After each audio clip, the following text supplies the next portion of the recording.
नमस्कार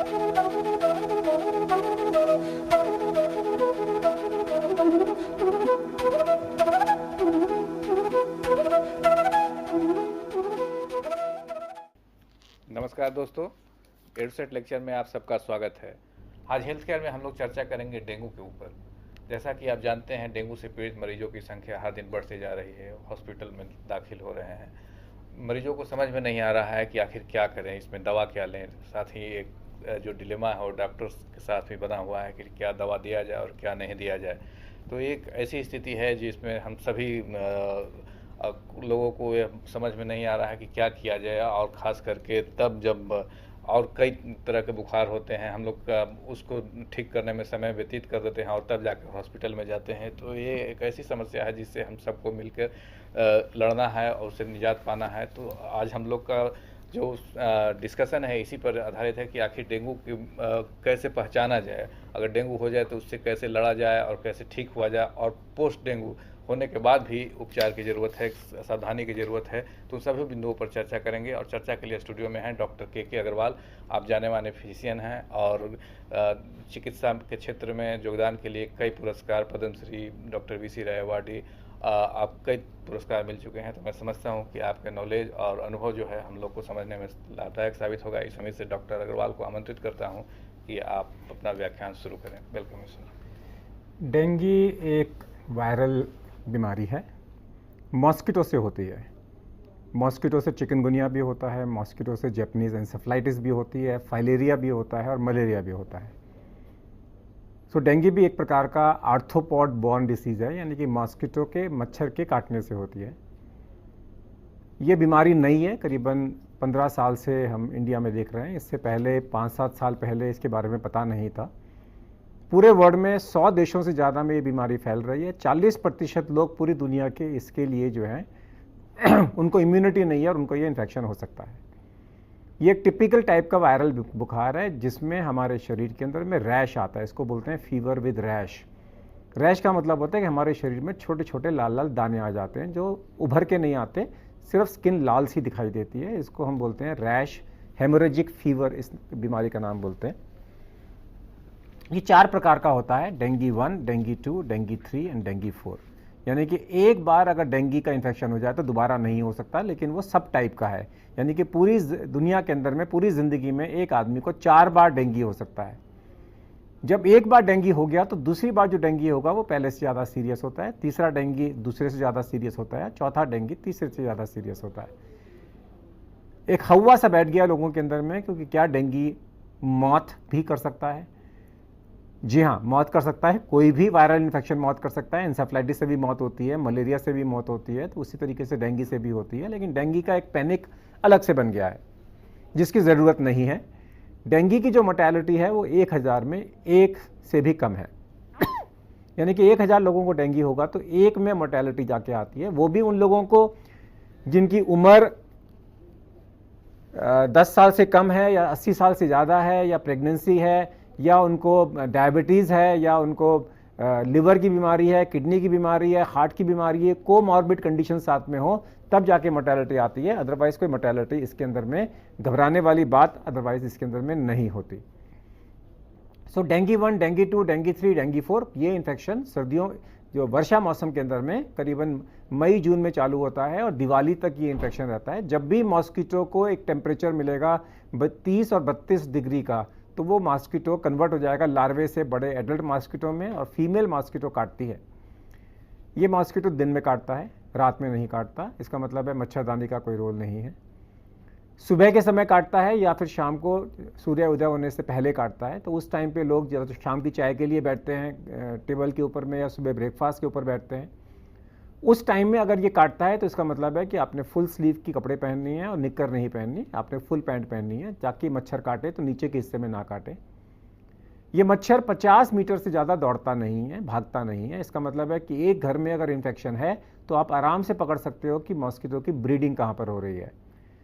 ये तभी एक जगह से दूसरी जगह पे जाएगा अगर आप इसको अपनी कार में बिठा के ले जाओगे तो, अदरवाइज ये घर के अंदर में ही रहता है। ये साफ़ पानी में होता है, इसका मतलब है गंदे पानी के अंदर में नहीं होता।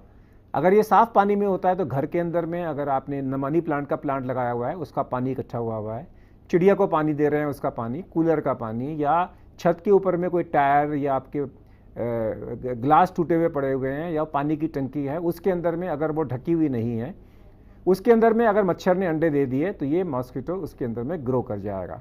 सो कहने का मतलब है कि ये मॉस्किटो जो है घर के अंदर में, पानी के अंदर में, ठहरे हुए पानी के अंदर में उगता है। एक बार अगर मच्छर ने अंडे दे दिए तो 12 दिन के अंदर में वो पूरा मॉस्किटो बन जाता है। लेकिन अगर टेम्परेचर 30 और 32 डिग्री के बराबर है, अगर टेम्परेचर 30 और 32 डिग्री के बराबर है तो ये लार्वे से एडल्ट होने में 7 दिन में भी ये बन सकता है। जरूरी नहीं है कि वो 12 दिन तक का बाद 12 दिन के बाद बने, यानी कि 7 दिन के अंदर में भी ये लार्वे एडल्ट बन सकते हैं। एक बार अगर मच्छर को डेंगू आ गया और जब उसके बच्चे पैदा होंगे तो उसके अंदर में भी ये ट्रांसमिट हो सकता है। इसको हम बोलते हैं वर्टिकल ट्रांसमिशन।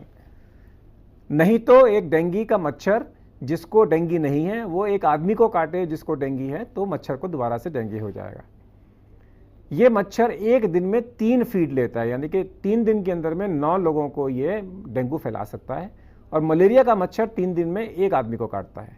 यानी कि डेंगी अगर 3 दिन तक अगर आपने मच्छर की ब्रीडिंग नहीं पकड़ी और मच्छर को कुछ नहीं किया तो ये एकदम से घर के अंदर में काफ़ी लोगों को डेंगी पैदा कर देगा। यानी कि एक घर में अगर मल्टीपल लोगों को फीवर है तो समझ लीजिए डेंगी है, मलेरिया नहीं है। तो मलेरिया का मच्छर जो है 3 दिन में एक फीड लेगा तो चांसेस हैं कि एक घर के अंदर में मलेरिया के 2 मरीज यूजुअली नहीं मिलते। तो इसलिए अगर आपके पास में कोई मरीज आते हैं कि घर में 3 लोग बीमारी से या फीवर से पड़े हुए हैं, समझ लीजिए वो डेंगी है। अब इसके लक्षण क्या हैं? इसके लक्षण, क्योंकि ये वायरल बुखार है तो ये 7 से 10 दिन तक रहेगा। बॉडी टूटेगी, बोन्स में दर्द होगा, आपको बुखार के साथ में आपको कमज़ोरी आएगी, पेट में दर्द हो सकता है, नौशिया वॉमिटिंग हो सकती है। इसके अलावा आपके जो है हाथों में पैरों में रैशेज आ सकते हैं। इसके हिसाब से हम डेंगी को 2 कैटेगरी में डिवाइड करते हैं, एक माइल्ड डेंगी, एक सीवियर डेंगी। माइल्ड डेंगी का मतलब है हल्का सा बुखार हुआ, 104 बुखार भी हो सकता है, 103 बुखार भी हो सकता है, और लेकिन इसके अंदर में अब पेट में दर्द नहीं है, नौशिया नहीं है, वॉमिटिंग नहीं है और आदमी को बहुत ज़्यादा वीकनेस नहीं लग रही। इन सब सिचुएशन के अंदर में हम इसको माइल्ड डेंगी बोलते हैं। कई बार तो डेंगी आपको पता लगता है कि आपको हुआ था और आपको याद ही नहीं है कि कब हुआ था, इतना माइल्ड भी हो सकता है। सीवियर डेंगी का मतलब है कि अगर आपको पेट में दर्द हो रहा है, नौशिया वॉमिटिंग हो रही है और आप ओरल इनटेक नहीं ले पा रहे, आप प्रेगनेंसी हैं और आपको डेंगी हो गया है, आपको जो है डेंगी, आपकी उम्र 80 साल से ज़्यादा है और आपको डेंगी हो गया है, आपकी उम्र 2-3 साल की और आपको डेंगी हो गया है, या फिर आपको लिवर, किडनी, हार्ट आपका काम नहीं कर रहा और आपको डेंगी हो गया है, इसको हम सीवियर डेंगी बोलते हैं। इस सिचुएशन के अंदर में हमें पेशेंट को एडमिट करना है और पूरा इलाज करना है। सीवियर डेंगी के अंदर में अब 3 चीज़ें हैं। एक आदमी को जब डेंगी होगा तो 3 चीज़ें हो रही हैं। एक चीज़ तो हो रही है कि उसको बुखार हो गया, बुखार 104, 105 हो सकता है। 104 बुखार जब होता है तो पैरासीटामोल काम नहीं करती, तो ठंडी पट्टी से ही आपको इसकी पट्टियाँ करनी है, ठंडे पानी से। अगर एक आदमी को बुखार हाई ग्रेड है 104, 105, तो आदमी की मृत्यु सिर्फ बुखार से भी हो सकती है, क्योंकि बुखार का मतलब है कि शरीर के अंदर में डिहाइड्रेशन, किडनी फेलियर हो सकता है बुखार के कारण से। बुखार के कारण से आपके शरीर के अंदर में डिहाइड्रेशन होने के कारण से हार्ट अटैक या पैरालिसिस जैसी बीमारी भी आपको हो सकती है इसके साथ में। दूसरा है डेंगी के अंदर में क्या हो रहा है कि डेंगी का वायरस जाके प्लेटलेट मार रहा है। प्लेटलेट हमारे शरीर में खून को गाढ़ा करते हैं, खून को बंद करते हैं, कहीं ब्लीडिंग हो जाए तो उसको बंद करने के काम आता है। अगर प्लेटलेट काउंट 1 लाख से कम हो जाए उसको हम हेमोरेजिक फीवर बोलते हैं, और ये प्लेटलेट काउंट 10,000, 12,000, 15,000 तक पहुंच सकता है।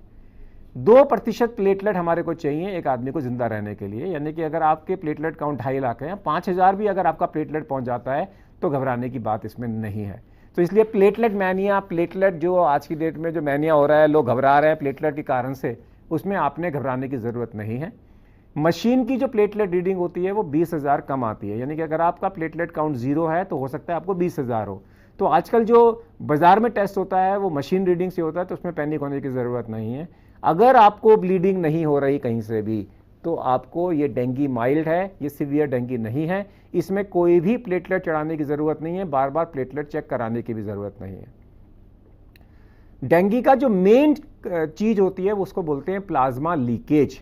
डेंगी का वायरस हमारी ब्लड वेसल को डैमेज कर देता है और ब्लड वेसल को डैमेज करने के कारण से इंट्रावैस्कुलर फ्लूइड बाहर चला जाता है फेफड़ों में, प्लूरल एफ्यूजन, हार्ट में पेरिकार्डियल एफ्यूजन, पेट में एसाइटिस, गॉल ब्लैडर के चारों तरफ इसको हम बोलते हैं कि बिना स्टोन के कॉलिसिस्टाइटिस, गॉल ब्लैडर का इन्फ्लेमेशन, इन्फेक्शन, या फिर लिवर के अंदर में ये हेपेटोपैथी, यानी कि लिवर का एक प्रकार से हल्की जॉन्डिस कर देता है, लेकिन इसके अंदर में जो SGOT SGPT हैं वो हज़ारों तक भी कई बार पहुंच सकते हैं, लेकिन इसके अंदर में ऑब्स्ट्रक्शन नहीं होता। वायरल पॉजिटिव जो है, वायरल हेपेटाइटिस वाला ये इन्फेक्शन नहीं है, वायरल हेपेटाइटिस B भी नहीं है, C भी नहीं है। कुछ लोगों में ये पेंक्रेटाइटिस भी कर सकता है, कुछ लोगों के अंदर में ये एंसेफ्लाइटिस यानी कि ब्रेन का बुखार भी कर सकता है। ये सब चीज़ें जो हैं हमारे को फीवर के साथ में मिलती हैं। फीवर विद जॉन्डिस है तो समझ लीजिए डेंगी है। नॉर्मल जो वायरल हेपेटाइटिस होता है उसमें फीवर और जॉन्डिस इकट्ठे नहीं होते, यानी कि एक आदमी को फीवर भी है जॉन्डिस भी है तो इसका मतलब है कि पक्का है कि वो या तो जॉन्डिस या तो वो वायरल या तो डेंगी है या मलेरिया है। दो ही सिचुएशन में ऐसा होता है, हल्का सा जॉन्डिस और साथ में फीवर। अब सिम्टम्स हमारे आ गए तो इसके बाद में साइंस आए। साइंस के अंदर में हम क्या करते हैं, बीपी इंस्ट्रूमेंट लेके हाथ के ऊपर बांध के और उसको सिस्टोलिक हमारा ऊपर के ब्लड प्रेशर से ऊपर में 10 मिलीमीटर ऊपर ले जाके हम कस के बांधे तो हमारे को 1 इंच के अंदर में पेटिके या रैश आ जाएगा। तो ये कन्फर्मेटरी है कि ये डेंगी का कन्फर्मेटरी टेस्ट है और साथ में ये भी बताता है कि हमारा प्लेटलेट काउंट 1 लाख से कम है। अगर हमारे को और साइंस के बारे में बात करनी है तो हमारे को इसके अंदर में हल्का सा लिवर एनलार्जमेंट मिल सकता है, बाकी फिजिकली आपको कोई ज़्यादा साइंस नहीं मिलेंगे। मलेरिया की तरह इसमें हीमोग्लोबिन कम नहीं होता, मलेरिया की तरह इसमें जो है और कोई सिम्टम्स या मलेरिया पैरासाइट इसमें पॉजिटिव नहीं आता।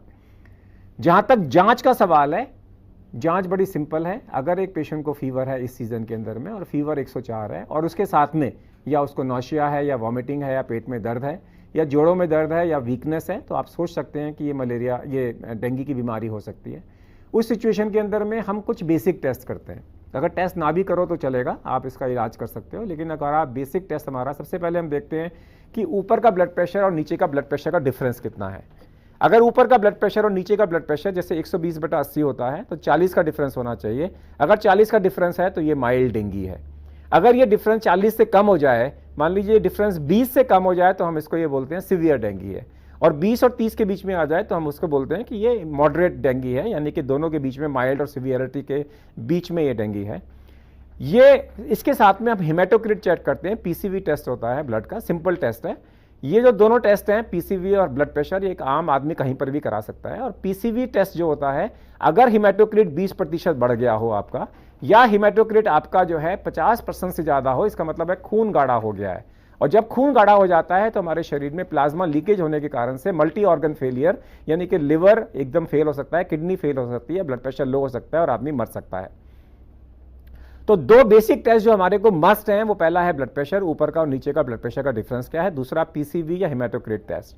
तीसरा टेस्ट हम करते हैं प्लेटलेट काउंट। डेंगी अगर है तो प्लेटलेट काउंट कम होगा, 1.5 लाख, 1 लाख, 90,000, 80,000, 15,000, 10,000 तक ये पहुंच सकता है। प्लेटलेट काउंट बार बार कराने की जरूरत नहीं है। प्लेटलेट काउंट सिर्फ हमारे को ये बताता है कि ये डेंगी कन्फर्म्ड है, क्योंकि मलेरिया में इतना प्लेटलेट काउंट डाउन नहीं होता, चिकनगुनिया में इतना डाउन नहीं होता। अगर आपका प्लेटलेट काउंट 20-30 हज़ार पहुंच रहा है तो आपको सफिस्टिकेटेड टेस्ट डेंगी के कराने की जरूरत नहीं है। डेंगी के कंफर्मेटरी टेस्ट जो है हमारे पास में, एक NS1 एंटीजन है जो पहले पॉजिटिव आता है, दूसरा IgM टेस्ट है जो कि तीसरे और 5वें दिन पॉजिटिव आता है। लेकिन हमारे को NS1 और IgM से कोई फायदा नहीं मिलता, हमारे को फायदा मिलता है IgG टेस्ट से। डेंगू का IgG टेस्ट हमें यह बताता है कि पहले डेंगू हो चुका है कि नहीं हो चुका। मान लीजिए आपका IgM और IgG दोनों पॉजिटिव हैं, इसका मतलब है कि आपको ये दूसरा अटैक है डेंगी का, ये पहला अटैक नहीं है। और अगर ये दूसरा अटैक है तो ज़्यादा सीरियस होता है, इनको भर्ती करने की ज़रूरत ज़्यादा होती है। तो अगर आपने कन्फर्मेटरी टेस्ट कराना है तो IgG का टेस्ट होना बहुत ज़रूरी है। सिंपल आपने NS1 टेस्ट करके कि ये डेंगी पॉजिटिव है, इसकी कोई वैल्यू नहीं है, क्योंकि पहला अटैक डेंगी का जो होता है वो नॉर्मली सीरियस नहीं होता इसके अंदर में जो है। अब हमारे टेस्टों के अलावा क्या और टेस्ट, SGOT SGPT, 2 और टेस्ट होते हैं। SGOT SGPT लिवर का टेस्ट होता है। डेंगी के अंदर में SGOT SGPT से ज़्यादा होता है। नॉर्मली दोनों की वैल्यू 18, 19, 20, 21, 22, 23, 24 ऐसे होती है, अपर लिमिट 40 की होती है। अगर दोनों बढ़े तो वायरल हेपेटाइटिस होता है। अगर SGPT ज़्यादा बढ़े, SGOT कम बढ़े तो भी वायरल हेपेटाइटिस में शुरू में ऐसा होता है। अगर SGOT SGPT से ज़्यादा बढ़ रहा है और आप दारू नहीं पीते, अल्कोहल नहीं पीते, तो चांसेस हैं कि ये डेंगी के कारण से ऐसा हो रहा है। और अगर डेंगी के कारण से SGOT SGPT कई बार हज़ारों में भी पहुँच सकता है, इसको हम डेंगी हेपेटोपैथी बोलते हैं। इसके अलावा हम एमाइलेस और लाइपेस टेस्ट, पेंक्रियास का ब्लड टेस्ट तभी कराते हैं अगर पेट में दर्द हो, खासकर छाती के पेट के बिल्कुल बीचों बीच जहाँ पे हमारा स्टमक होता है वहाँ पे अगर दर्द होता है तो पेंक्रेटाइटिस भी हो सकती है। ऐसे पेशेंट्स को भर्ती किया जाता है। कई बार हम लोग अल्ट्रासाउंड भी करते हैं देखने के लिए कि गॉल ब्लैडर के चारों तरफ पानी तो नहीं है, उसकी स्वेलिंग तो नहीं है, लिवर के चारों तरफ पानी यानी कि एसाइटिस तो नहीं है, फेफड़ों के चारों तरफ पानी यानी कि प्लूरल एफ्यूजन तो नहीं है, और हार्ट के चारों तरफ पानी यानी कि पेरिकार्डियल एफ्यूजन तो नहीं है। अगर ये आपको मिलता है फ्यूजन तो इसका मतलब है कि आपके लीकेज हो रहा है। इस पर बात करेंगे। पहले भोपाल से दर्शक उनका सवाल लेते हैं। जी नमस्कार, कृपया अपना सवाल पूछिए। नमस्कार सर, मैं डॉक्टर राकेश जैन बोल रहा हूँ ओके, भोपाल से। जी जी, सवाल पूछिए। सर मेरा सवाल ये है कि ये जो डेंगू जो है एपिडेमिक भी होता है क्या? क्या होता है? एपिडेमिक भी होता है। एपिडेमिक जैसे कि अभी हमारे भोपाल क्षेत्र में बहुत कम मरीज मिलते हैं। देखिए, एपिडेमिक की डेफिनेशन है कि पिछले साल से ज़्यादा केस होना। आप अपने यहाँ देखिए, अगर पिछले साल 100 केस हुए थे, अभी अगर 150 हुए तो हम इसको एपिडेमिक बोलेंगे। अगर नॉर्मल, ये पूरे वर्ल्ड के अंदर में हर साल केसेस कम ज़्यादा होते हैं, हर 4-5 साल के बाद में केसेस ज़्यादा बढ़ जाते हैं। तो एपिडेमिक की डेफिनेशन है कि पिछले साल कितने हुए थे, इस साल कितने हुए। अगर ये पिछले साल से डबल हो गए या ट्रिपल हो गए तो हम इसको एपिडेमिक मानते हैं। तो जहाँ तक सवाल है, हमने डायग्नोसिस के बारे में, इसके बारे में बात करी। डायग्नोसिस के बाद में ट्रीटमेंट क्या है और प्रिवेंशन क्या है। डेंगू का कोई स्पेसिफिक ट्रीटमेंट नहीं है क्योंकि कोई वैक्सीन अवेलेबल नहीं है। एंटीवायरल ड्रग्स के ऊपर में काम हो रहा है, लेकिन उस एंटीवायरल ड्रग्स से कहीं पर भी कोई कंफर्मेशन नहीं है कि ये दवाइयाँ काम करते हैं। जैसे फ्लू के अंदर में हमारे पास में टेमीफ्लू नाम की दवाई आई, लेकिन अभी डेंगू के लिए हमारे पास में कोई वायरल की दवाई नहीं है जो कि इसको ठीक करे। इसका मतलब ये है कि डेंगू होगा तो 7 से 10 दिन अपना लेगा, अपना समय इसको लेगा। डेंगू में जो सीरियस है वो प्लाज्मा लीकेज है, तो इसका बेसिक ट्रीटमेंट है पानी पानी पानी। अगर आदमी नौशिया वॉमिटिंग हो रही है या आदमी को पेट में दर्द भी है और वो ओरल टॉलरेट कर सकता है तो हमें नींबू पानी चीनी नमक लेके उसको पिलाते जाना है। रिक्वायरमेंट कैन बी 20 ml पर kg पर आवर, इतनी रिक्वायरमेंट हो सकती है। नॉर्मली मैं क्या बोलता हूँ, अगर पेशेंट को वीकनेस है तो 1 लीटर लिम्का नमक डाल के या नींबू पानी चीनी नमक डाल के उसको पिला दो, उसकी वीकनेस इमीडिएटली कम हो जाएगी। और उसका जो पल्स प्रेशर है, ऊपर का ब्लड प्रेशर और नीचे का ब्लड प्रेशर जो है, वो उसका डिफरेंस जो है 40 से ज़्यादा ऑटोमेटिकली हो जाएगा। लोग कहते हैं क्या पपीते के पत्ते का जूस दें क्या, कुछ लोग कहते हैं बकरी का दूध दें क्या। भाई आप बकरी का दूध दो, माँ का दूध दो, गाय का दूध दो, भैंस का दूध दो, आप पपीते के पत्तों का रस दो कि पत्थर को पानी में उबाल के दो। Important is water intake. कोई भी दवाई प्लेटलेट काउंट नहीं बढ़ाएगी, प्लेटलेट काउंट तो अपने आप ही बढ़ेगा। आपने लिक्विड देना है, लिक्विड बना बनाया लिक्विड। कोई भी सॉफ्ट ड्रिंक आप दे सकते हैं इस टाइम में। अगर आपको डायबिटीज है तो इन एनी वे आप एडमिट होंगे, आपका डॉक्टर आपको देखेगा। नींबू पानी चीनी नमक मिला के आप एक आदमी को करीबन 20 ml पर kg, अगर 60 किलो का है तो 1 लीटर उसको नींबू पानी आप इमीडिएटली पिला दें तो आदमी का कम से कम ब्लड प्रेशर नॉर्मल हो जाएगा और उसको मरने के चांसेस कम हो जाएंगे। सीरियस डेंगू माइल्ड डेंगू के अंदर में कन्वर्ट हो जाएगा। इसके अलावा क्या लोगों को इंट्रावीनस ड्रिप्स दी जाए? यस, एडमिट करके इंट्रावीनस ड्रिप्स हम वही 1 लीटर 1 घंटे में देते हैं उन लोगों को जिनको डिहाइड्रेशन है, जिनको हिमेटोक्रिट पीसीबी लेवल ज़्यादा है, जिनका जो है ऊपर का ब्लड प्रेशर और नीचे का ब्लड प्रेशर का डिफरेंस जो है 20 से ज़्यादा है, या लोग नॉशिया वॉमिटिंग हो रहे हैं, वो फ्लूइड को टॉलरेट नहीं कर पा रहे, उन लोगों को हम देते हैं। क्या ऐसे लोगों को आईसीयू में भर्ती की जरूरत होती है? Answer is yes and no. अगर आपको सीवियर डेंगू है और आपको सुपरविजन की जरूरत है, मॉनिटरिंग की जरूरत है, तो हो सकता है कि आपको आईसीयू के अंदर में रखा जाए 1-2 दिन के लिए, अदरवाइज इसकी जरूरत नहीं होती। क्या डेंगू एंड मलेरिया इकट्ठे हो सकते हैं? Answer is yes, dengue and malaria दोनों इकट्ठे हो सकते हैं। हालांकि एक दोनों का जो मॉस्किटो है वो अलग अलग है, दोनों की ब्रीडिंग कंडीशंस, दोनों का जो एनवायरमेंटल सिचुएशंस अलग अलग होती हैं, लेकिन काफ़ी केसेस हमें मिल रहे हैं जहाँ पे डेंगू और मलेरिया इकट्ठे हो रहे हैं। क्या डेंगू 1 और डेंगू 2, 3, 4 में से 2 डेंगू इकट्ठे हो सकते हैं? Answer is yes. मच्छर ने काटना है, मच्छर को अगर 2 डेंगू इकट्ठे हो गए तो ये भी पॉसिबल है, you can have 3 dengue also. So dengue अगर ज़्यादा सीरियस है तो कई बार हम देखते हैं कि ऐसा तो नहीं है कि मल्टीपल डेंगू इन्फेक्शंस आदमी को एक ही बार हो गए। क्या डेंगू और चिकनगुनिया इकट्ठा हो सकता है? The answer is yes. Chikungunya में क्या होता है, रैश काफ़ी ज़्यादा प्रोमिनेंट होता है और जोड़ों का दर्द उसका बहुत टिपिकल होता है। चिकनगुनिया में आदमी जब अपने हाथ पैर को मोड़ेगा तो बोलेगा मेरे को आराम मिलता है, और चिकनगुनिया अगर अकेला है तो उसमें प्लेटलेट काउंट इतना कम नहीं होता और वो जोड़ों को दर्द देता है लेकिन वो मोर्टेलिटी नहीं करता। लेकिन चिकनगुनिया और डेंगू दोनों एक आदमी में हो सकते हैं, ब्लड टेस्ट से पता लगेगा दोनों है कि नहीं है। क्या डेंगू और टाइफाइड एक आदमी को हो सकता है? आंसर इज यस, ये सीज़न है, बारिश का मौसम है, टाइफाइड भी हो सकता है। आपने गंदा पानी पिया और उससे टाइफाइड हो गया और आपको मच्छर ने काट लिया उसी टाइम पे और आपको डेंगू हो गया, तो उस सिचुएशन के अंदर में अगर फीवर रिस्पॉन्ड नहीं आ रहा, 7 दिन हो गए, 8 दिन हो गए, तो हम लोग टाइफाइड का टेस्ट करा के भी देख लेते हैं। ऐसा तो नहीं है कि मिक्स इन्फेक्शन हो, और उस सिचुएशन में आपने अगर टाइफाइड को पूरा ढंग से इलाज नहीं किया तो आदमी की कंडीशन बिगड़ सकती है। क्या डेंगू के साथ में निमोनिया भी हो सकता है? Answer is yes. 2 इन्फेक्शन क्यों नहीं हो सकते? आपने देखा यश चोपड़ा को अचानक उनकी मौत हुई, उनको निमोनिया हुआ, उनको सेप्सिस हुआ और साथ में डेंगू भी था, यानी कि 2 इन्फेक्शन थे। उनकी उम्र भी 80 साल से ज़्यादा थी, तो तीनों फैक्टर उनके लिए हाई मोर्टेलिटी के थे। 80 साल में डेंगू हो तो मोर्टेलिटी होती है, डेंगू के साथ में निमोनिया हो तो हाई मोर्टेलिटी होती है। सो ये दोनों चीज़ें जो यश चोपड़ा जी के साथ में हुई, इसका मतलब ये था कि एल्डरली के अंदर में अगर 2 इन्फेक्शन ज़्यादा हों तब आदमी के चांसेस सीरियस होने के ज़्यादा चांसेस हो जाते हैं। प्रेगनेंसी के अंदर में अगर आपको डेंगू हो और आपने प्रिकॉशंस नहीं ली तो प्रेगनेंसी में बुखार के कारण से बच्चा मर सकता है, और साथ में मदर को भी डेंगू अगर है और हेमरेज हो जाए तो बच्चे का इसके अंदर में नुकसान हो सकता है। खासकर अगर सीवियर डेंगू अगर प्रेगनेंसी में हो जाए तो इसमें नुकसान हो सकता है। अगर किसी का हार्ट, लिवर, किडनी पहले से खराब है, मान लीजिए हार्ट उसका 20% काम कर रहा है, ऐसी सिचुएशन में fever itself can cause high mortality. ये सब चीज़ें इसके अंदर में हो सकती है। अब हम बात करते हैं प्रिवेंशन के बारे में। जैसे मैंने कहा डेंगू का कोई वैक्सीन तो है नहीं, तो प्रिवेंशन कैसे करें? प्रिवेंशन के लिए आपको किसी भी हालत के अंदर में प्रिवेंशन के लिए आपको अपने घर के अंदर में मच्छर की जो ग्रोथ है उसको रोकना है।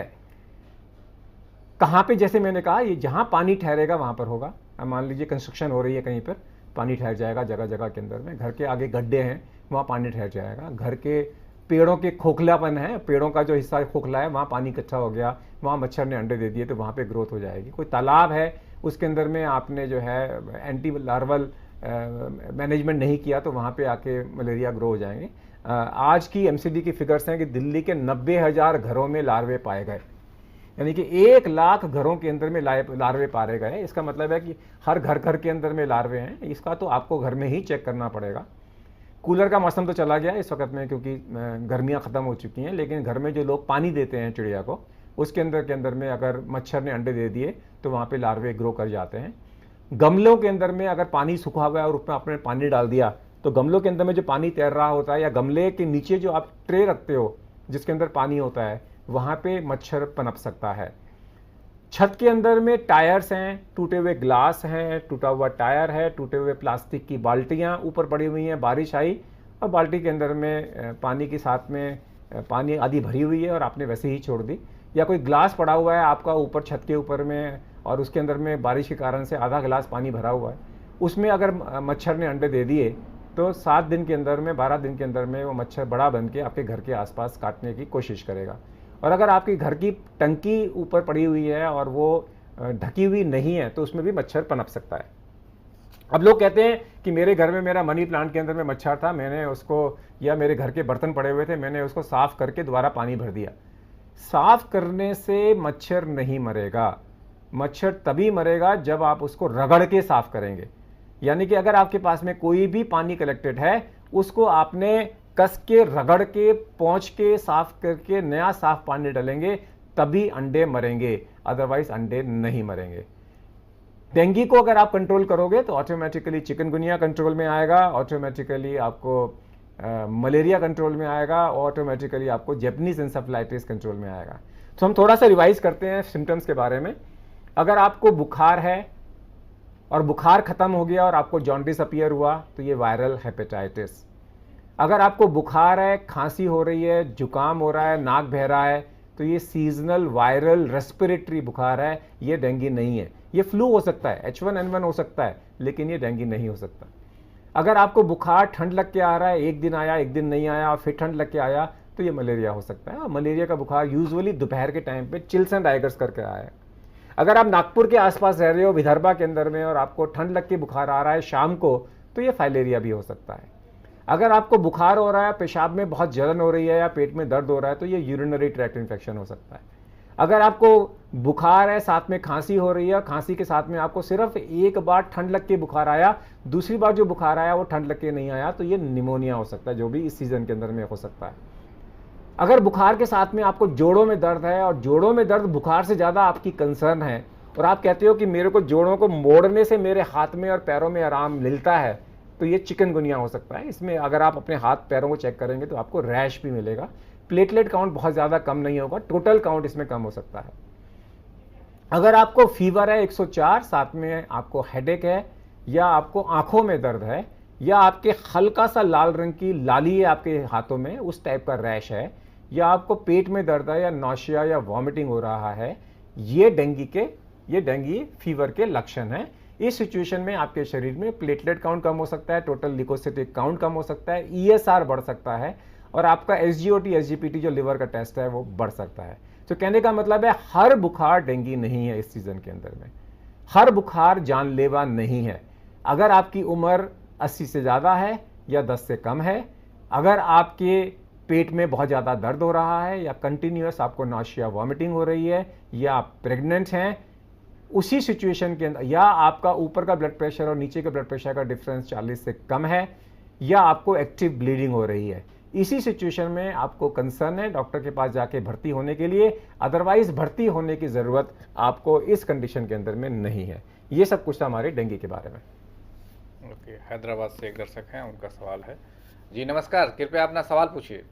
हाँ नमस्कार साहब। नमस्कार। ये मेरे को एक प्रॉब्लम रहता है, नाक में से पानी आता रहता है, सुबह सुबह ज्यादा रहता है, ऐसा श्वास के जैसा लगता है। इसके लिए कोई उपचार बताइए। नाक से पानी बहना बार बार, ये यूजुअली लक्षण है या तो एलर्जिक राइनाइटिस का, या लक्षण है ये साइनसाइटिस का। अपने ENT के डॉक्टर को दिखा लीजिए। नेचुरोपैथिक डॉक्टर से जल नीति सीख लीजिए।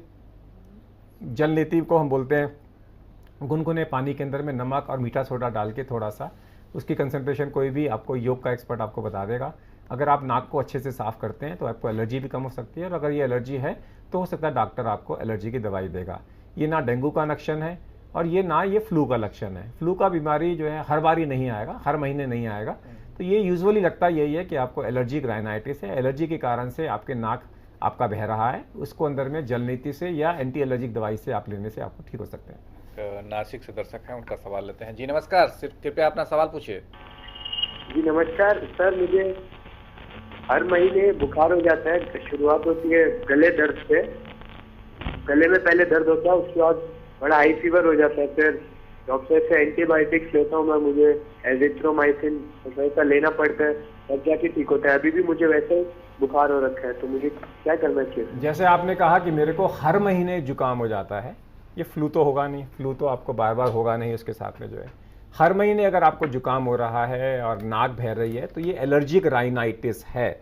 ये एक एलर्जिक फिनोमेना है। आपको कोई ना कोई 2 प्रकार की एलर्जी होती है। एक सीजनल, कि साल में 2 बार कभी भी सीजन में पर्टिकुलर सीजन में होती है। पेरिनियल, जो साल भर आपको जब भी कोई नया एलर्जन आपके सामने आया और आपको एलर्जी हो गई, छींकें आई, नाक बहा। और इस सिचुएशन के अंदर में जो नेचुरोपैथी का इलाज है वो जल नीति है। अदरवाइज एलोपैथी के अंदर में हम लोग जो है एंटी एलर्जिक दवाई देते हैं, जो हो सकता है आपको लंबी लेनी पड़े, या फिर नेजल स्टीरॉयड्स, नाक के अंदर में हम स्टीरॉयड्स इन्हेलर्स होते हैं वो देते हैं, इससे इसको ठीक करते हैं। और ये कोई ज़्यादा सीरियस बीमारी नहीं है, इससे आप ठीक हो सकते हैं। तो हम लोग प्रिवेंशन के बारे में बात कर रहे थे पहले। प्रिवेंशन कैसे किया जाए? एक तो पानी को अगर किसी चीज़ में तो रगड़ कर साफ करे तभी मर सकता है, और दूसरा नहीं। और दूसरा बात, एक तो घर में तो लोग रखता है, लेकिन अगर बाहर जाए और उसको पता नहीं है कि कहाँ मच्छर है, अगर मच्छर काट ले तो उससे कैसे बचा जाए? आप रात में सोते हैं मच्छरदानी लगा के, डेंगू तो नहीं बचेगा, क्योंकि मच्छरदानी तो रात के समय तो ये डेंगू मच्छर काटता ही नहीं, ये तो डे बाइटर है, दिन में काटता है। अगर आप बाहर जा रहे हैं तो आप फुल स्लीव के कपड़े पहनिए, और फुल स्लीव की शर्ट ऑफ, और अगर आपने पैंट पहन रखी है, जुराबे ले रखी हैं, जूते पहन रखे हैं, तो चांसेस हैं कि ये नहीं काटेगा। ये नीचे की तरफ काटता है। अगर आप खड़े हुए हैं तो आपके चेहरे पे आके यूजुअली ये नहीं काटता। अगर आप लेटे हुए हैं, दिन में तो आप लेटेंगे नहीं, दिन में आप ज़मीन पे बैठेंगे नहीं, तो ये यूजुअली प्रिवेंशन का इसका तरीका है कि अपने फुल पैंट पहनिए और फुल स्लीव की अगर आप शर्ट पहनते हैं तो चांसेस। लोग कहते हैं कि क्या हम मॉस्किटो रिपेलेंट लगाएं, ट्राई कर सकते हैं, लगा सकते हैं। लोग कहते हैं क्या DDT के छिटकने से डेंगू मॉस्किटो मरता है, अभी तक कोई ऐसी स्टडी नहीं है जिसने कहा है कि जब आपने इफेक्टिव मॉस्किटो को डीडीटी डाला तो उससे डेंगू का जो आउटकम है वो कम हुआ हो। चर्चा करेंगे। छत्तीसगढ़ से दर्शक हैं, उनका सवाल लेते हैं। जी नमस्कार, कृपया अपना प्रश्न पूछिए। हाँ सर, मैं कमलेश शर्मा बोल रहा हूँ बंडई कटंगी से। हाँ हाँ नमस्कार, सवाल पूछिए। सर जो चिकनगुनिया है और मलेरिया है और ये जो डेंगू है सर, ये क्या इंसान के अलावा जानवर को भी हो सकता है सर? क्या ये बीमारी जानवरों को भी हो सकती है? ये बीमारी चिकनगुनिया बेसिकली ह्यूमन ट्रांसमिशन से होती है। ये होती तो ये मच्छरों की बीमारी है, आदमियों की बीमारी नहीं है। आदमी का तो बाय स्टैंडर्ड क्योंकि काटता है आदमी को तो आदमी को हो जाती है, अदरवाइज ये बीमारी नॉर्मली ये जानवरों को नहीं होती। और चिकनगुनिया चिकन नहीं है, चिकुन है। ये चिकन मतलब लोग समझते हैं कि ये मुर्गियों की बीमारी है, ये इसका नाम चिकन नहीं है, चिकुन, CHIKUN। चिकुन का मतलब होता है ये वाला पोस्चर कि आपने हाथ को ऐसे मोड़ लिया, इसको हम चिकुन पोस्चर बोलते हैं। तो ये चिकनगुनिया टेस्ट है, नॉट चिकनगुनिया। सो आपने अगर आपके घर में पालतू कुत्ते या पालतू बिल्ली हैं तो उसके बारे में चिंता मत करिए कि उनको तो नहीं हो जाएगा। चलिए, एक वर्धमान से दर्शक हैं, उनका सवाल लेते हैं। जी नमस्कार, सवाल पूछिए। हाँ, मैं जानना चाहता हूँ कि मेरे एक बहन है, उसका कई साल पहले एक बीमारी हुआ था, टाइफाइड। तब उसके बाद से वो कुछ नहीं ठीक तरह से खाना खाता, और उसका ज्यादा कुछ भी नहीं खाना पड़ता। तो इसके लिए क्या करना चाहिए? नहीं, टाइफाइड पहले हुआ था और टाइफाइड के बाद में अब खान पान ठीक नहीं है तो टाइफाइड से तो रिलेटेड नहीं है। टाइफाइड हुआ, चला गया, वीकनेस 2 हफ्ते 4 हफ्ते 6 हफ्ते रह सकती है। लेकिन अगर आप बोल रहे हो कि कंटिन्यूस वीकनेस रह रही है तो हमें इसका कोई और कारण देखना पड़ेगा। लिवर नॉर्मल है कि नहीं है, या एनीमिया तो नहीं है, खून की कमी तो नहीं है, कुछ और टेस्ट हमें करने पड़ेंगे। इसमें कोई चिंता की बात नहीं है। तो पेट की बीमारी हो सकती है, उसको चेक करवाने से जा सकता है। तो वाराणसी से दर्शक हैं, उनका सवाल लेते हैं। जी नमस्कार, सवाल पूछिए। हाँ सर, ऐसा है कि मेरे लड़के का एज 8 साल है। क्या है? 8 साल 8 साल का है। हाँ। और सर उसको निमोनिया भी है, और जब भी थोड़ा सा सर्दी जुकाम होता है तो उसे फीवर आ जाएगा। और फीवर जब आता है सर तो 102 103 के लपेट में आ जाएगा, और उसे फिर दिमागी बुखार हो जाती है डॉक्टर साहब। बॉडी ठंडा रहेगा। अब इसमें बड़ी सिंपल सी बात है, 10 साल की उम्र है और सर्दी खांसी होती है, बुखार बढ़ जाता है और कई बार ये वो दिमाग के अंदर में घुस जाता है। अब इसके बारे में थोड़ा सा डिटेल के बारे में हम बात कर लेते हैं। सबसे पहले, जिस बुखार में खांसी हो या जुकाम हो, नाक बह रहा हो या आँख बह रही हो, वो बैक्टीरियल बुखार नहीं है, वो वायरल बुखार है। उसमें एंटीबायोटिक की ज़रूरत नहीं है। और अगर ये बुखार अगर बुखार नहीं हो रहा और खांसी जुकाम हर 15-20 दिन के बाद में हो रहा है तो वो वायरल नहीं है, वो एलर्जिक बीमारी है, एलर्जिक राइनाइटिस उसको हम बोलते हैं। जहाँ तक सवाल है कि और क्या पूछा था इन्होंने? दिमागी बुखार पर अगर बुखार 104 से ज़्यादा हो जाए, 105 से ज़्यादा हो जाए, 106 से ज़्यादा हो जाए तो आदमी कई बार बड़बड़ाने लगता है। ऐसी सिचुएशन में बच्चों के अंदर में खासकर मुर्गी का दौरा भी पड़ सकता है। तो उन लोगों को जिनको बुखार जल्दी मस्तिष्क में चढ़ता है, हमें कोशिश ये करनी चाहिए कि 102 बुखार हो जाए तो वहीं पट्टी चालू करें और पूरे शरीर को गीला कपड़ा लेके, नॉर्मली मैं कहता हूँ कपड़े उतार के पूरे शरीर को गीली चादर के साथ में, निचोड़ी हुई नहीं, गीली चादर के साथ में उड़ा दें और उसके ऊपर पंखा करते रहें और चादर को और गीली करते रहें। 102 बुखार अगर आप से नीचे रखते हो बुखार को तो कोई कॉम्प्लिकेशन नहीं होती। अगर हार्ट का मरीज है, किडनी का मरीज है, लिवर का मरीज है, ये पेशेंट्स जो हैं 102 से ज़्यादा के बुखार को टॉलरेट नहीं कर सकते। नॉर्मली तो हम कहते हैं बच्चों में 104 बुखार भी हो जाए तो चिंता नहीं करो, लेकिन जिन लोगों को अंदर से कोई बीमारी है उनके बुखार को हम कभी भी 102 से ज़्यादा क्रॉस नहीं करने देते। जैसे आपका बच्चा 10 साल का है, कभी भी बुखार हो नापो, थर्मामीटर लो नापो, मुंह का टेम्परेचर लो, अपना बगल का टेम्परेचर मत लो, और टेम्परेचर अगर आपको लग रहा है 102 है तो इमीडिएटली स्पंजिंग करके उसको 100 के करीब लाने की कोशिश करिए। 102 से ज़्यादा बढ़ने मत दीजिए। झारखंड से दर्शक हैं, उनका सवाल लेते हैं। जी नमस्कार, सवाल पूछिए। हाँ प्रणाम सर। प्रणाम, सवाल पूछिए। हाँ, सवाल है कि मेरा बच्चा 5 साल का है। क्या होता है? मेरा लड़का 5 साल का है। हाँ हाँ पूछिए, सवाल पूछिए। हाँ, और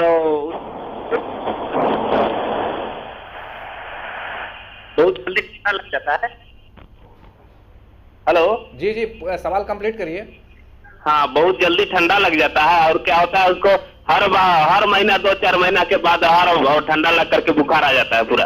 ओके, ठंडा लगता है उसके बाद बुखार ठंड होता है। लग के अगर बुखार बार बार आ रहा है तो मलेरिया ज़रूर चेक कर लेना चाहिए इस सिचुएशन के अंदर में। अगर आपने मलेरिया का इलाज कराया है और आपने उसके बाद में अंदर की मलेरिया को मारने की दवाइयाँ नहीं ली, जिसको हम प्रेमाक्विन बोलते हैं, तो मलेरिया का बुखार बार बार आ सकता है।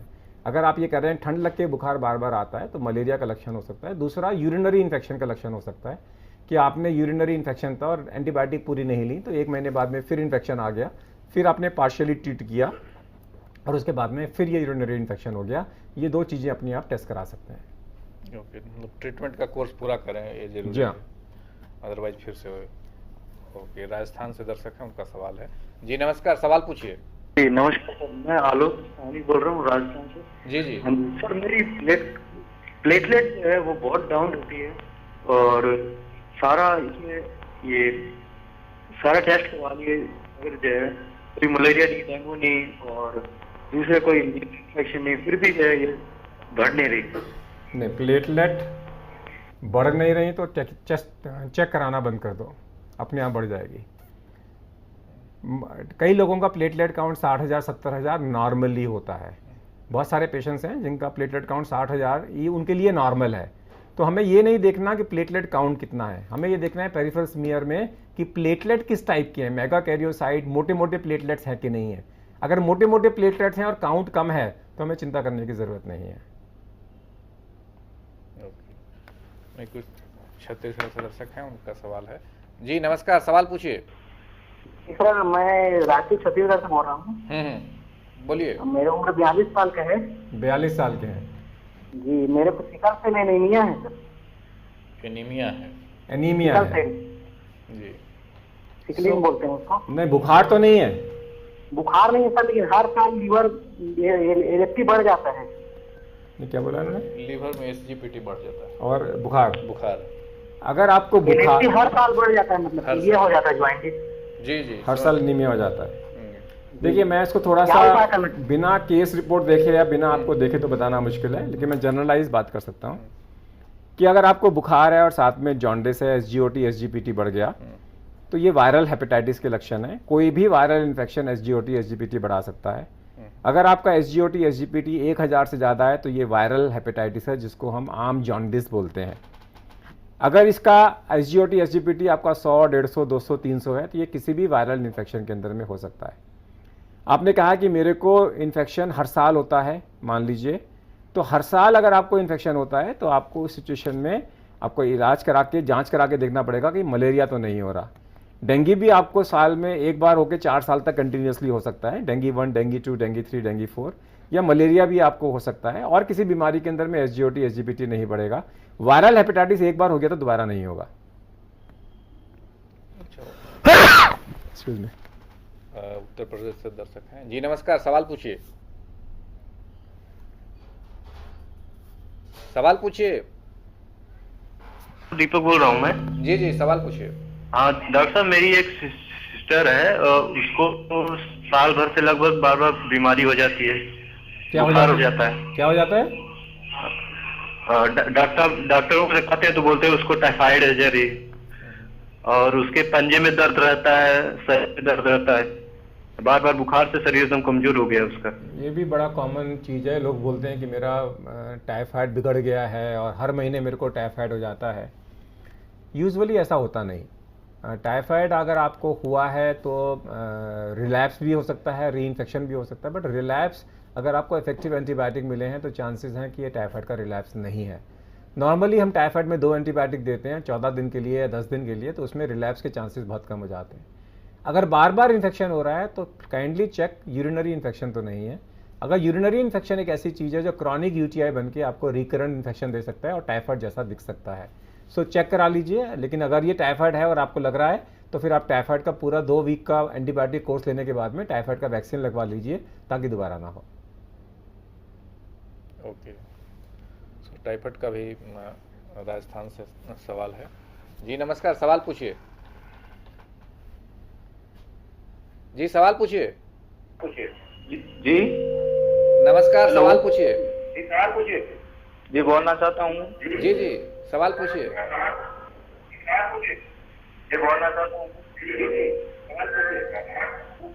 तो ये क्या है कि एक मेरी सिस्टर है क्या है? आ, जो प्रेग्नेंट है, उसमें क्या है कि उसको 3-4 महीने हो गए हैं, उल्टी ज्यादा होती है। मैं दर्शकों से अनुरोध करूंगा कि कृपया सवाल पूछने से पहले अपने टीवी का वॉल्यूम कम कर लें। जी जी हाँ, आप सवाल पूछिए। सवाल पूछिए। क्लियर नहीं है इनका। ओके, उनका प्लेटलेट से संबंधित है, प्लेटलेट डाउन है। प्लेटलेट डाउन, अगर बुखार है, प्लेटलेट डाउन है, तो please don't worry about platelets. डॉक्टरों को इलाज करने दीजिए, डेंगू का, प्लेटलेट का नहीं। कुछ लोग सवाल पूछते हैं कि क्या प्लेटलेट चढ़ाना चाहिए। एक स्टडी हुई थी जहाँ पे 20,000 से कम जिनका प्लेटलेट काउंट था, आधे लोगों को प्लेटलेट चढ़ाया, आधे लोगों को नहीं चढ़ाया, और कोई डिफरेंस नहीं था उनकी आउटकम के अंदर में। सो प्लेटलेट चढ़ाने की ज़रूरत नहीं है। अगर आपका डेंगू फीवर है तो कोई चिंता की बात नहीं है। प्लेटलेट हम तभी चढ़ाते हैं जब एक्टिव ब्लीडिंग हो, सिंपल ऊजिंग हो, तब भी प्लेटलेट चढ़ाने की ज़रूरत नहीं है। मेंस्ट्रुएशन, एक लड़की है जिसका मेंस्ट्रुअल पीरियड चल रहा है और उसका मेंस्ट्रुएशन हैवी हो गया है, तब भी प्लेटलेट चढ़ाने की ज़रूरत नहीं है। Unless platelet count is less than 2% of normal, 2000-3000 हो, तब हम सोचते हैं चढ़ाने की, अदरवाइज ज़रूरत नहीं है। ओके, इसका मतलब ये है कि प्लेटलेट केवल ये कंफर्म करने के लिए कि डेंगू। प्लेटलेट एक टेस्ट है, प्लेटलेट कोई डायग्नोसिस नहीं है, प्लेटलेट कोई हवा नहीं है। और सारे लोग हमारे पास में आते हैं, प्लेटलेट चढ़ा दो, प्लेटलेट टेस्ट करा दो, सुबह शाम प्लेटलेट टेस्ट करा दो। इसकी ज़रूरत नहीं है। जो टेस्ट की ज़रूरत है वो है हिमेटोक्रिट। अगर आपका हिमेटोक्रिट नॉर्मल है और प्लेटलेट काउंट लो है, कोई चिंता की बात नहीं है। अगर आपका हिमेटोक्रिट ज़्यादा है और प्लेटलेट नियर नॉर्मल है, तो भी चिंता की बात है। उत्तर प्रदेश दर्शक उनका सवाल लेते हैं। जी नमस्कार, सवाल पूछिए। डॉक्टर साहब, मुझे बार बार जुकाम की समस्या बनी रहती है। ठंड के समय में ज्यादा समस्या बनी रहती है, नाक से पानी आने लगता है, रात में बहुत ज्यादा खांसी आने लगती है, गले में घरघराहट होने लगता है, सांस फूलने लगता है, यही सब समस्या। ये जो लक्षण है, ये ब्रोंकाइटिस के, acute bronchitis, chronic bronchitis, asthma, ये उसके लक्षण हैं। साल में 2 बार 3 बार सीज़न चेंज होने पे आपको एकदम से खांसी आती है, और खांसी के बाद में आपको वायरल URI हुआ, और उसके बाद में वो वायरल टिकल करके आपकी सांस की नली में चला गया, सूजन कर दी, उसने रुकावट कर दी, और आपको अस्थमा का अटैक पड़ गया। इस सिचुएशन के अंदर में इसको हम देखते हैं कि माइल्ड है कि मॉडरेट है कि सीवियर है। अगर आप पूरा सेंटेंस बोल सकते हैं तो माइल्ड है, अगर सेंटेंस ब्रेक करके बोल रहे हैं तो मॉडरेट है, और एक एक वर्ड करके बोल रहे हैं तो ये सीवियर है। इसके अंदर में हम दवाई देके टेम्परेरीली इसको ठीक कर देते हैं। लेकिन अगर आपके अटैक बार बार 1 महीने में 2 बार से ज़्यादा रात में, या 1 हफ्ते में 2 बार से ज़्यादा दिन में अटैक पड़ते हैं, तो फिर हम आपको कंटिन्यूस इन्हेलर, स्टीरॉयड इन्हेलर्स देते हैं, ताकि आपको ये बार बार इन्फेक्शन ना हो। ये डेंगू का लक्षण नहीं है। तो प्लेटलेट को जो भ्रांति फैल गया, आखिर इसका और कैसे? ये भ्रांति इसलिए फैला है क्योंकि जब ये बीमारी आई थी, मैं कह रहा हूँ 1995 के आसपास, जब पहले केसेस आने चालू हुए, तो उस वक्त तक हमारे को इसके बारे में ज़्यादा पता नहीं था। इस पर चर्चा करें। गुजरात से दर्शक उनका सवाल लेते हैं। जी नमस्कार, सवाल पूछिए। बात से बोल रहे हैं? जी सवाल पूछिए। हाँ, हमारे पति है, हाँ हाँ, सवाल पूछिए। उनको गर्मी जब पड़ती है ना, हाँ हाँ, तो शरीर से पसीना नहीं निकलता। ओके, पसीना नहीं निकलता। बहुत दवाई भी ले, लेकिन कुछ नहीं होता है। मैंने क्या होता है हाथ उनको? पग की जो नसें है ना, हाथ पग की नसें, वो सब ढीली हो जाती है। ऐसा लगता है कि ताकत ही नहीं है सर। नहीं, पसीना नहीं निकलता। कब नहीं निकलता है? बुखार पे? गर्मी के दिनों में। गर्मी के दिनों में पसीना नहीं निकलता है उसके साथ में। हाँ। एनहाइड्रोसिस नाम की, इसको एनहाइड्रोसिस बोलते हैं। कई लोगों में ये नॉर्मल भी होता है, और कई लोगों की बॉडी पर्सनालिटी ऐसी होती है कि उनको पसीना कभी नहीं आता। हमेशा आप चेक करिए अपने बगल को, अपनी आर्म पिट को। अगर इस आर्म पिट में पसीना आ रहा है तो वो नॉर्मल है। अगर इस आर्म पिट में भी पसीना नहीं आ रहा है, तब जाके डॉक्टर को चेक करिए। शरीर के पसीने का चिंता मत करिए। अगर आप देखेंगे तो आपको घर में जाके चेक करोगे, गर्मी के मौसम में आपकी जो आर्म पिट है वो गीली होगी, तो उसके अंदर में हमें चिंता करने की जरूरत नहीं है। कुछ लोगों की तलहथी में और पैरों के नीचे पसीना ज़्यादा आता है, वो भी नॉर्मल है। लोगों के हाथ में और पैरों में अगर पसीना आता है तो डोंट वरी अबाउट इट, ये नॉर्मल चीज़ है। इसको हम इन्वेस्टिगेट नहीं करते, इसको हम ट्रीट नहीं करते। वो नॉर्मल चीज़ है, मतलब कोई दवा करने की जरूरत नहीं, दवा करने की जरूरत नहीं है। हम लोग चर्चा कर रहे थे उस पर उड़ीसा से क्वेश्चन है। एक उड़ीसा से फ़ोन है, बताइए। जी नमस्कार, सवाल पूछिए। हाँ प्रणाम सर। जी प्रणाम, सवाल पूछिए। सवाल पूछिए।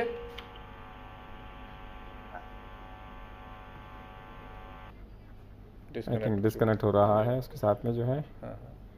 तो हम लोग तो पैनिक होने की ज़रूरत नहीं है। 95 में आया था, उस दौरान आप बता रहे थे जब पहली बार डेंगू आया था तो उस वक्त में dengue with low platelet count पहली बार ये बीमारी भारत में आई, तो उस वक्त में लोगों को इसके बारे में ज़्यादा पता नहीं था, तो एक पैनिक क्रिएट हो गया उसके टाइम पे। उस टाइम पे कुछ डेथ्स भी हो गई क्योंकि लोगों को पता नहीं था कि इसकी जो डेथ हो रही है वो लीकेज सिंड्रोम के कारण से हो रही है। जब तक इसके बारे में पता लगा तब तक एक पैनिक क्रिएट हो चुका था सोसाइटी के अंदर में। और क्योंकि डॉक्टरों को इसके बारे में ज़्यादा पता नहीं था, अब सबको पता लग गया है कि कैसे इलाज करते हैं। तो आज की डेट में डेंगू का इलाज प्लेटलेट काउंट कराना या प्लेटलेट चढ़ाना नहीं है, इसका इलाज है लीकेज सिंड्रोम को ठीक करना और फ्लूइड देना। ओके, उत्तर प्रदेश से दर्शक हैं, उनका सवाल है। नमस्कार, सवाल पूछिए। जी सर नमस्कार। नमस्कार, सवाल पूछिए। जी सर, मेरा नाम विकास मिश्रा। जी जी। हाँ सर, मेरे नाखूनों में ये सफेद सफेद दाग पड़ जाते सर। क्या पड़ रहे हैं? कोई इलाज नहीं हो बताया, आयरन नहीं बताते थे कोई लोग। आपकी आवाज साफ नहीं आ रही है, फिर से सवाल पूछिए। सर नमस्कार। अपना टीवी का वॉल्यूम कम कर दीजिए। जी सर, कम कर दिया। अब सवाल पूछिए। जी सर, मेरे नाखूनों पे सफेद सफेद दाग पड़ जाते हैं सर। मेरे नाखूनों में सफेद सफेद दाग पड़ जाते हैं। और जी जी सर, उसका कोई आयरनिक भी बताता है, कोई कुछ बताता है सर। भाई नाखों में सफ़ेद दाग, हमारा टॉपिक आज का डेंगू है, उससे कोई ताल्लुक नहीं है। लेकिन हाँ, सफ़ेद दाग अगर आपके नाखूनों के अंदर में होते हैं तो अपने डॉक्टर से चेक करा लीजिए। खून की कमी तो नहीं है, आपकी कैल्शियम की कमी तो नहीं है। अगर आपका न्यूट्रिशनल डाइट अच्छा है तो ये सफ़ेद दाग निकल जाते हैं। हाँ, ये एक और चेक करा लीजिएगा, फंगल तो नहीं है। कई बार ये फंगल आप मिस कर जाते हैं, लेकिन जिस तरीके का आप डिस्क्रिप्शन दे रहे हैं ये न्यूट्रिशनल ही लग रहा है, इसमें कोई चिंता की बात नहीं है।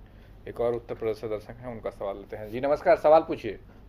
ठीक, अच्छा सर। जी सवाल पूछिए।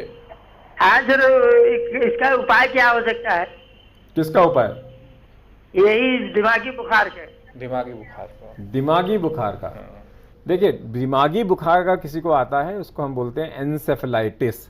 दूसरा होता है मेनिंजाइटिस। मेनिंजाइटिस को बोलते हैं मेनिंगोकोकल मेनिंजाइटिस, जो कि एक सीरियस बीमारी है। इसमें आपको दिमाग के अंदर में पस बन जाती है और आपने विद इन आवर्स डायग्नोस करके एंटीबायोटिक नहीं दिया तो आदमी की मौत भी हो सकती है। दूसरा है दिमागी बुखार को हम बोलते हैं एन्सेफेलाइटिस, जिसमें आदमी बड़बड़ाने चालू कर देता है, एबनॉर्मल बिहेवियर हो जाता है, फिट आ सकता है आदमी, जो है आपको लगेगा कि इसका बिहेवियर चेंज हो गया है बुखार के कारण से।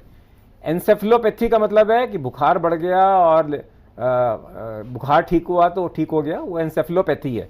एन्सेफेलाइटिस मतलब है कि ब्रेन के अंदर में सूजन आ गई है, जिसके अंदर में मोर्टेलिटी ज़्यादा होती है। जैपनीज एन्सेफेलाइटिस भी मच्छर से फैलती है, दिल्ली के आसपास इलाकों के अंदर में ये बीमारी मिलती है। तो अगर कहीं पर भी आपको एकदम से कई सारे केसेस मिले कि बुखार आया और उसके बाद में आदमी ने बड़बड़ाना चालू कर दिया या उसका बिहेवियर ठीक नहीं है, इसको हम एन्सेफेलाइटिस बोलते हैं। और इसका इलाज इमीडिएटली करना बहुत ज़रूरी है क्योंकि ये जानलेवा हो सकता है। और मेनिंजाइटिस को कैसे पहचानें? मेनिंजाइटिस के अंदर में आदमी क्या करेगा कि आदमी जब बैठेगा तो उसको गर्दन को अगर आप नीचे छाती की तरफ लगाने की कोशिश करोगे तो पीछे बैक में दर्द होगा। इसको बोलते हैं मेनिंजाइटिस साइन, कर्निंग साइंस बोलते हैं, वो पॉजिटिव होगा। तो और आदमी को वॉमिटिंग आएगी, हेडेक होगा। बुखार है, हेडेक है, वॉमिटिंग है और नेक स्टिफनेस है, इसको नेक स्टिफनेस बोलते हैं। ये मेनिंजाइटिस के लक्षण है। इमीडिएटली पीठ में सुई डाल के पानी निकाल के CSF निकाल के उसकी जांच करते हैं और अगर उसमें पस पाई जाती है तो इमीडिएटली एंटीबायोटिक दी जाती है इसको रोकने के लिए। ओके, हरियाणा से दर्शक हैं, उनका सवाल लेते हैं। जी नमस्कार, सवाल पूछिए। हाँ जी सर। जी सवाल पूछिए। सर मेरे को अभी डेंगू होके चुका है और सारी बॉडी में जो है वो खारिश हो रही है बहुत ज्यादा।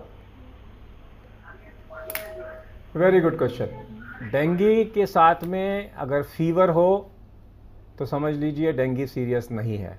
जब तक फीवर चल रहा है डेंगू सीरियस नहीं है। 103 104 बुखार है तो डेंगू सीरियस नहीं है। डेंगू के साथ में अगर खारिश हो तो समझ लो डेंगू रिकवर कर रहा है। कभी भी आपको खारिश की एक बार चालू हो गई, खारिश आएगी आपको 6, 7वें दिन, 5वें दिन, तो नॉर्मली खारिश वाले जो डेंगू होते हैं वो हल्के होते हैं, माइल्ड होते हैं और वो सीरियस नहीं होते। So it's a sign of recovery, enjoy it. इसको मैं बोलता हूँ कि अगर आपको खारिश हो रही है, कोई दवाई तो इसमें काम करेगी नहीं। इसको हम बोलते हैं इच डांस करो। ये जो आप खुजाते हो इसको डांस बोलते हैं।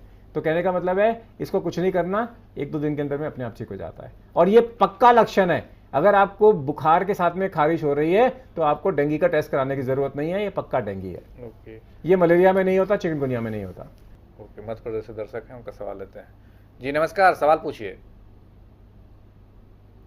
मेरा छोटा भाई है, उसको बार बार नाक आती है, तो नाक में वो उंगली डालता है, इसका क्या कारण हो सकता है?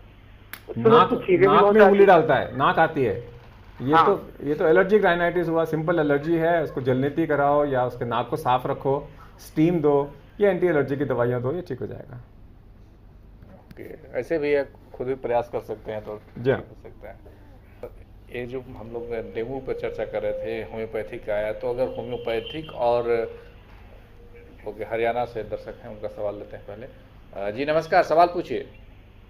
जी, मेरे पापा के पेट में गैस नहीं आता है जी। पहले मैं दर्शकों से अनुरोध करूंगा कि टीवी का वॉल्यूम अपना कम कर लें, उसके बाद ही सवाल पूछे ताकि आपका प्रश्न सुन सकें और उत्तर दिया जा सके। जी सवाल पूछिए। जी, मेरे पापा के पेट में गैस बन जाता है और कहीं कहीं सिर बहुत तेज दर्द होता है। कितनी उम्र है पापा की? जी 40 के लगभग है। और ये गैस कब से बन रही है, कितने सालों से बन रही है? 40 के लगभग है। जी 6-7 महीने हो गए जी। तो अगर ज़िंदगी में पहली बार गैस 40 साल की उम्र में बन रही है तो हो सकता है ये सिंपल गैस हो, एसिडिटी हो, इसोफेजाइटिस हो, हाइड्रस हर्निया हो। लेकिन अपना हार्ट का टेस्ट ज़रूर करा लें, हार्ट का टेस्ट ज़रूर रूल आउट कर लें। कई बार हार्ट के अंदर में जो ब्लॉकेजेस होती हैं वो भी पेट में गैस की तरह आती हैं। तो लग तो यही रहा है कि ये सिंपल पेट की खराबी है और इसमें आप एंटासिड या आप एसिडिटी कम करने की दवाई कोई भी लोगे तो इससे ठीक हो जाएगा। और दूसरी चीज़ याद रखिए, जिन लोगों को गैस ज़्यादा बनती है उसके कुछ आयुर्वेद के फार्मूले हैं कि जिस चीज़ के 2 बराबर टुकड़े हो जाते हैं वो कच्चा खाओगे या बिना हल्की आंच में उबाले खाओगे या बिना स्प्राउट बनाए खाओगे तो पेट में गैस बनेगी। जैसे दालें हैं, राजमा है, रवा है, इसके अलावा मटर है, बादाम है, अखरोट है। और जो चीज़ ज़मीन के नीचे अगर आप कच्चा खाओगे तो वो हमारे शरीर के अंदर में गैस पैदा कर सकती है। जैसे मूली है, गाजर है, इसको 12 घंटे पानी में भिगो के फिर खाएं या उबाल के खाएं, तब ये गैस पैदा नहीं करेगी। सिमिलरली आलू है, प्याज है और जो है लहसुन है, इन सब चीज़ों को कच्चा अगर आप खाते हैं कई लोगों को गैस बनती है, लेकिन अगर आप उबाल के खाते हैं तो गैस नहीं बनती। ओके, मध्य प्रदेश से दर्शक हैं, उनका सवाल लेते हैं। जी नमस्कार, सवाल पूछिए।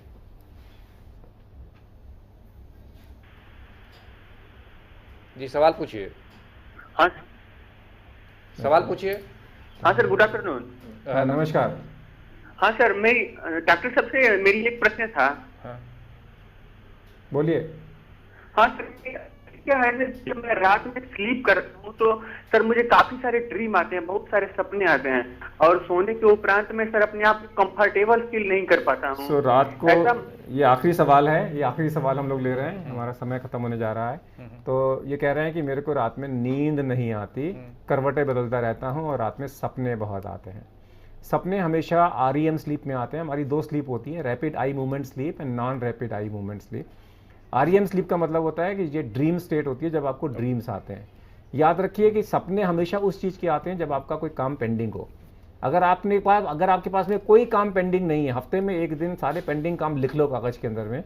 अगर आपके काम पेंडिंग नहीं है या आपको कोई गिल्ट नहीं है या आपका जो है मन साफ है तो आपको यूजुअली सपने नहीं आते।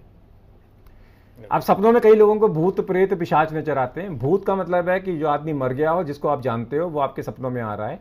प्रेत का मतलब है कि कोई आदमी आप जानते नहीं हो और वो आपको आके तंग कर रहा है। और पिशाच का मतलब है कि जिसको आप जानते नहीं हो, तंग कर रहा है, ज़्यादा आपको वायलेंट हो रहा है, तो उसको हम पिशाच बोलते हैं। बड़े सिंपल फार्मूले हैं। अगर आपको बहुत ज़्यादा सपने ऐसे आते हैं तो हम REM स्लीप को कम कर देते हैं। एलोपैथिक में कुछ दवाइयाँ हैं जो REM स्लीप को कम कर देती हैं। इसके अलावा अगर आप प्राणायाम करते हो, खूब सारा रेगुलर प्राणायाम करते हो, deeper and slower breathing, 1 minute में 4 ब्रीदिंग करते हो, तो आपको ये जो इस टाइप के ड्रीम्स आते हैं ये कम हो जाते हैं। याद रखिए, हनुमान चालीसा में लिखा हुआ है, भूत पिशाच निकट नहीं आवे, महावीर जब नाम सुनावे। यानी कि अगर हम हनुमान चालीसा, यानी कि हनुमान चालीसा का मतलब है प्राणायाम, अगर हम रेगुलरली प्राणायाम करते हैं, सांस की गति को कम कर लेते हैं, तो उस सिचुएशन के अंदर में हमारे को ये रात में सपने आते हैं, ऑटोमेटिक कलम हो जाते हैं। नहीं होगा तो REM स्लीप कम करने की दवाइयाँ अवेलेबल है। Okay, so last question, dengue में आयुर्वेदिक और होम्योपैथिक दवा करना चाहिए या नहीं, और करें से आप कोई भी पैथी करिए, कोई फर्क नहीं पड़ता। फ्लूइड जरूर लीजिए, इलाज फ्लूइड है। अगर आपने फ्लूइड डेफिशिएंसी, फ्लूइड में आयुर्वेद की दवा के साथ से आंसर है, एलोपैथिक दवा के साथ में 2 लीटर फ्लूइड, होम्योपैथिक दवा के साथ में 2 लीटर फ्लूइड, आयुर्वेद दवा के साथ में 2 लीटर फ्लूइड, पत्थर की सब्जी के साथ में 2 litre fluid. Answer is 2 litre fluid, जो कॉमन है। एलोपैथी में भी कोई दवाई नहीं है, आयुर्वेद में कोई दवाई नहीं है, होम्योपैथी में कोई दवाई नहीं है। कहने को सबके पास दवाइयाँ हैं, दवाई is fluid fluid fluid. Okay, so मित्रों, इन्हीं शब्दों के साथ आज के व्याख्यान को ही खत्म करते हैं, यह कहते हुए कि ये कार्यक्रम सिर्फ आप तक जानकारी पहुंचाना है, न कि इलाज करना। इलाज कराने से पहले ज़रूर आप अपने चिकित्सक से मिलिए और जो सलाह दें उसको मानिए, तभी इलाज करें। इन शब्दों के साथ आप सबको धन्यवाद, और आपकी ओर से डॉक्टर के अग्रवाल को भी बहुत बहुत धन्यवाद और नमस्कार। Thank you very much.